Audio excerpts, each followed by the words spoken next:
Halo Sobat Basket, di video kali ini gue mau bahas tentang prediksi klasemen regular season dan tim yang bakal masuk ke playoff IBL musim 2025.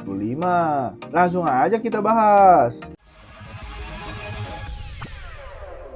Kita sudah tahu kalau setiap tim di IBL sudah mengumumkan rosternya.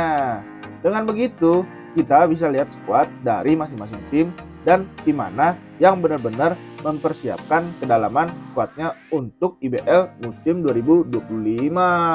Ini adalah berdasarkan prediksi gue dan analisis gue yang udah gue siapin selama 2 minggu ini. Mungkin dari kita ada yang sama dan ada yang beda pandangannya. Silahkan tulis di kolom komentar ya Sobat Basket. Di musim ini, IBL masih sama dalam jumlah timnya. Pastinya, tim yang akan lolos ke playoff juga sama. Buat Sobat Basket yang baru ikutin IBL, gue infoin sedikit tentang IBL. Pertama, IBL sudah menjalankan home dan away untuk musim keduanya. Dari yang sebelumnya, dengan menggunakan sistem series di beberapa kota. Kedua, tim IBL sama dengan musim 2024, yaitu dengan 14 tim tanpa ada perubahan. Ketiga, mempertahankan peraturan 3 pemain asing dan 1 heritage atau naturalisasi, yang mana dari 3 pemain asing hanya boleh 2 pemain asing yang bermain di lapangan bersama. Yang sebelumnya IBL memakai 2 pemain asing dan hanya boleh 1 pemain asing yang berada di lapangan. Semoga kalian paham lah ya. Kalau bingung, bolehlah diulang-ulang atau tulis di komen ya Sobat Basket. Lanjut pembahasan prediksinya. Dari 14 tim yang ada di IBL, ini adalah klasemen regular season musim 2024 dan bagan playoffnya seperti ini. Untuk musim 2025, kita mulai dari bawah ke atas ya Sobat Basket. Posisi 14 di musim lalu diisi sama Pacific Cesar. Tapi untuk musim ini sepertinya akan diisi oleh Satya Wacana. Berdasarkan komposisinya, Satya Wacana yang kembali dengan ditinggalkan 2 pemain pentingnya akan sangat semakin sulit buat bersaing di musim 2025 ini. Walaupun pemain asing mereka mumpuni, tapi bagaimanapun juga peran pemain lokal masih perlu ditingkatkan lagi. Posisi 13 di musim lalu diisi sama Bima Perkasa. Di musim 2025 ini cukup sulit untuk menentukan siapa yang ada di posisi 13. Kandidatnya menurut gua ada Bima Perkasa atau Bali United. Secara komposisi, Bima Perkasa tidak terlalu banyak perombakan, justru menambahkan kekuatan dengan datangkan pemain asing dari Bali United dan Pacific Cesar. Gua rasa posisi 13 diisi sama Bali United. Kita juga tahu kalau Bali United habis cuci gudang di musim lalu. Di posisi 12 di musim lalu diisi sama Satya Wacana. Tapi di musim 2025 gua rasa akan diisi dengan Bima Perkasa. Bima Perkasa di All Indonesia cukup mengesankan saat melawan Rans. Ditambah mendatangkan Jan Misael untuk membackup posisi guardnya. Tapi BPJ masih harus memperdalam skuadnya seperti Bima Perkasa saat dinakodai Coach David Singleton tahun 2021.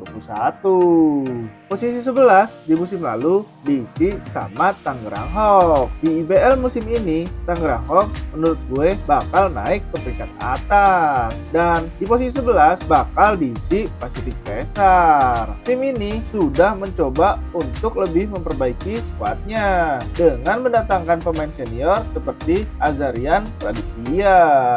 Menurut gue, keputusan yang seperti ini perlu diteruskan dan berusaha menarik bintang IBL untuk menambah kepercayaan diri dari tim tersebut. Posisi 10 di musim lalu diisi sama Hang Tua.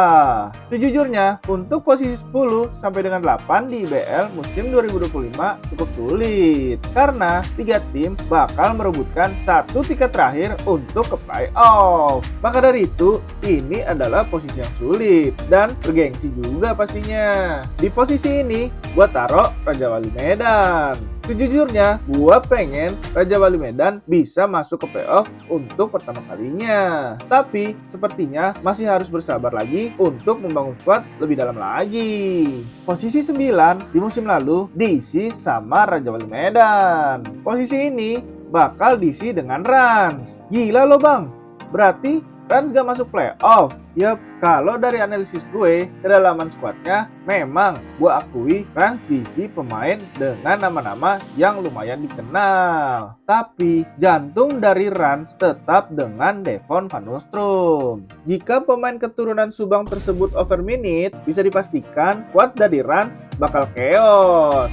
Dengan pemain lokal yang masih kurang konsisten, yang menyebabkan Rans harus merosot ke posisi 9. Naik ke posisi 8 di musim lalu diisi sama Borneo Hornbill. Ini adalah posisi terakhir untuk tim yang pastikan bisa tampil di playoff. Untuk musim 2025 ini, yang pantas untuk mengisi posisi ini yaitu Hang Tuah. Di musim ini, Hang Tuah lebih serius lagi dalam keikutsertaannya di IBL.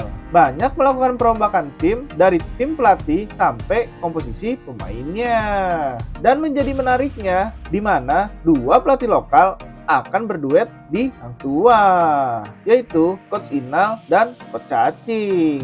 Ini bakal menjadi kejutan untuk Hang Tuah yang siap bersaing lebih jauh lagi di musim 2025 ini. Posisi 7 di musim lalu diisi sama Bali United. Kita tahu di musim ini banyak tim yang serius dalam membangun skuadnya. Jadi akan sangat kompetitif persaingannya dan semakin seru. Kalau prediksi gue, posisi 7 di musim ini akan diisi oleh Prawira. Wah, makin ngaco aja loh bang. Iya kali Prawira posisi 7. Iya, nggak salah. Di musim ini Prawira tidak dalam kondisi yang baik kalau dari sudut pandang gue. Tapi gue tetap yakin Prawira lolos ke playoff karena Coach David Singleton masih ada di sana. Pelatih satu ini dikenal dengan selalu bisa mengembangkan pemainnya.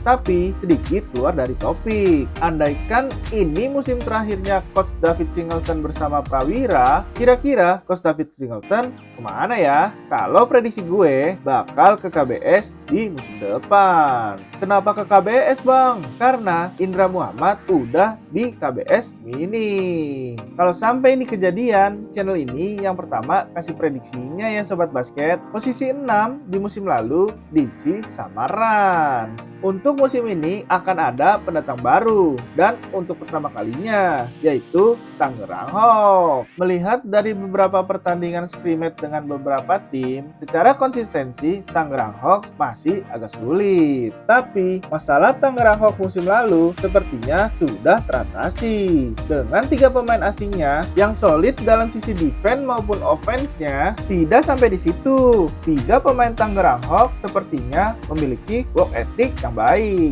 sehingga bisa menjaga tubuhnya untuk terhindar dari cedera. Itu adalah kunci untuk Tangerang Hawks bisa bertengger di posisi 6 musim ini dari prediksi gue. Posisi 5 di musim lalu diisi sama Satria Muda. Untuk musim ini, Satria Muda masih dalam masa transisi regenerasi skuadnya. Satria Muda melakukan kebiasaannya dari musim sebelumnya, di mana selalu bisa melihat potensi pemain asing dari tim lain di tahun sebelumnya. Contohnya mendatangkan Jared Shaw dari Prawira, dan di musim ini mendatangkan 3 pemain asing dan 1 pemain heritage. Ada Wender Lewis yang membela Raja Wali Medan di musim 2024, Randy Bell yang membela Bumi Borneo di musim 2022 sampai dengan 2023, atau nama saat ini Borneo Hornbills. Dan ada juga Lee Brian Ness yang membela Ransimba di musim lalu. Dan untuk heritage-nya yaitu Jaren Kram yang kita tahu pernah membela Tangerang Hawks di musim 2022. Posisi 4 di musim lalu diisi sama Ksatria Bengawan Solo. Dengan penuh keyakinan, prediksi gue posisi 4 akan diisi oleh Borneo Hornbills. Dengan bermodalkan peringkat 8 dari dua musim beruntun, musim 2023 dan 2024, dan juga menunjukkan keseriusannya dalam membangun skuad, mengumpulkan pemain-pemain potensial yang di klub sebelumnya kurang menit bermain. Dengan begitu, Coach Mail dan Hakim Scott bisa memiliki banyak opsi dengan pemain Borneo yang ada saat ini. Posisi 3 di musim lalu diisi sama Prawira. Di posisi 2025 ini bakal bertengger Ksatria Bengawan Solo sebagai posisi ketiga. Setelah membuat gebrakan di musim pertamanya, musim lalu Ksatria langsung menunjukkan keseriusannya di musim keduanya dalam membangun tim. Sebagai tim baru, Ksatria Bengawan tidak main-main dalam membangun skuad di musim ini. Dengan target menjadi kontestan juara dan belajar dari musim lalu tidak mengandalkan pada satu pemain saja. Ksatria Bengawan belanja pemain asing dengan paket komplit, baik menyerang dan bertahan. Untuk urusan pemain lokal, Ksatria Bengawan juga bertabur nama yang mentereng. Posisi 2 di musim lalu diisi sama Pelita Jaya. Untuk posisi 1 dan 2, Sobat Basket pasti udah ngira bakal diisi oleh Pelita Jaya atau Dewa United. Gue akuin, emang bener, dua tim ini emang solid dan dalam banget skuadnya, baik dari lokal dan asingnya. Di musim ini, sepertinya Dewa United akan mengamankan posisi 2. Dengan begitu, Dewa United bisa memanfaatkan evaluasi jika harus menerima kekalahan di regular season. Karena saat di playoff, Coach Pablo dan tim dituntut sudah tidak bisa lagi melakukan kesalahan sedikit pun jika ingin ke final dan juara di musim 2025 ini. Posisi 1 di musim lalu diisi sama Dewa United. Posisi 1 klasemen dipastikan akan dihuni oleh sang juara bertahan, yaitu Pelita Jaya. Tidak ingin kehilangan momentum, Pelita Jaya tetap terus menjaga kedalaman skuadnya dan juga selalu menambah ilmu untuk menjaga konsistensinya sebagai tim terbaik saat ini di Indonesia. Dengan kesuksesan Pelita Jaya di tahun 2024, untuk di tahun 2025, Pelita Jaya juga berusaha untuk tetap memasang target untuk bisa juara lagi di IBL dan juga masuk 4 besar di BCL Asia. Bukan tidak mungkin jika Pelita Jaya seserius ini setiap tahunnya, bukan hal yang sulit untuk segera menyusul perolehan gelar yang dimiliki Satria Muda dan Aspak. Itulah prediksi klasemen regular season dan tim yang bakal masuk ke playoff IBL musim 2025. Tunggu-tunggu bang, mana prediksi playoffnya? Oh iya, biar videonya nggak kepanjangan, kita bagi 2 part aja ya Sobat Basket. Biar nggak kelewatan, gua saranin di subscribe. Gratis kok. Dan kalian dapat info-info IBL yang menarik. Dan kita bisa diskusi di kolom komentar. Udah dulu ya Sobat Basket, mau siap-siap nonton Derby Satria hari Jumat ini. Cukup sekian video kali ini. Jangan lupa like videonya, subscribe channelnya. Bantu gue dapetin 1000 subscriber pertama. Dan pastinya biar nggak ketinggalan info-info tentang IBL selanjutnya. Terima kasih. Bye-bye.